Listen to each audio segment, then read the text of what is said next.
Okay, we're at 2645 Red Oak Drive. This is J. Frederick Smith here, Continental Realty of Jax. I'm just going to take a quick look down the road in every direction. So this is Red Oak, and this is the way we came in. Nice quiet street. It's garbage day, as you can tell. And it sits on the intersection of Red Oak and Greenberry. It's actually right at the end of Greenberry Road. Greenberry dead ends on Red Oak, and this house's driveway is the continuation of that street. And then Red Oak goes the other way, and that's Merrill Drive over there. That's another really good way of getting into this neighborhood. At least you're a couple of blocks off though, so it's not too bad. So we're gonna do a quick walk around. The front yard is a nice size with a big tree on the corner closest to the house, unfortunately. We've got roll roofing for the roofing material on the top. It looks new, and the trim looks new, so that makes me feel good, at least about the roof. I don't particularly prefer roll roofing, but with the lack of pitch on that roof, I think that's really the best option. They painted the cement for the carport area, and continuing with the black and white theme, they also did underneath the door, and all the doors around it that way, they painted the bricks underneath the windows. This is mostly a block house. I really appreciate anything that's cement or cinder blocks. As far as the home goes, there appears to be multiple ways in. Oh, and you've got some kind of what is this, a pear? A pear tree? This is an Asian pear? I think this is an Asian pear. Some kind of a pear tree, or maybe it's a lemon tree.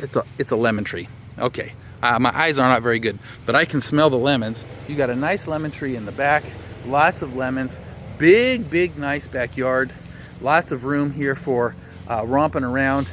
There's not really much place for, patio space, except this little piece of cement that's here in the corner. You can do a lot with what you've got here.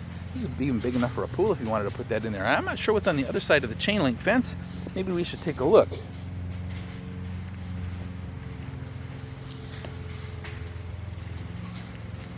Looks like maybe once upon a time they had clothesline hanging up here, which is a great idea actually.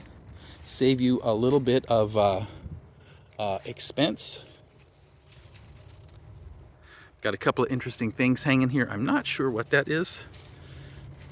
Well, it's just some kind of maybe a trough, a runoff, overflow ditch back there, and a big spider guarding it. Ooh, he's a beaut. Yeah, look at that guy. Wow. Okay, so lemon tree is definitely my favorite part of the backyard besides the size of it. Not much grass. If you want a grass backyard, you're going to have to do some work here, I think. Lots of debris falling down from the oaks, but that is pretty much the way it is when you have oak trees in your yard or next to your yard. Looks like there is also a key lime here that's got some branches kind of hanging over from the neighbor, so you might get some key limes in there as well. Beauty. That could also be Philippines calamansi, which is another kind of a lime. It's also very similar. That actually, they're so small that I'm thinking that's probably what it is. And if you've got Filipino neighbors next door, then you can expect that they've got all sorts of fruits in there and would be willing to share, maybe, if you ask nicely. You just never know. Coming around back to the front of the house, and once again to the big, beautiful front yard. Lots of shade here because of this ginormous tree. It's in good shape, doesn't really need any work. It's been trimmed up pretty well, so most of it is not hanging over the house. Thank you, Lord. None of these big branches are hanging over the house. I don't see a lot of fallen debris, which makes me feel very confident that you're not going to have too much trouble with the home. Now, this one is a combo box, so we're going to go ahead and get this thing open and then take a look inside, and I hope it's as good on the inside as it is on the out. We'll see in just a moment.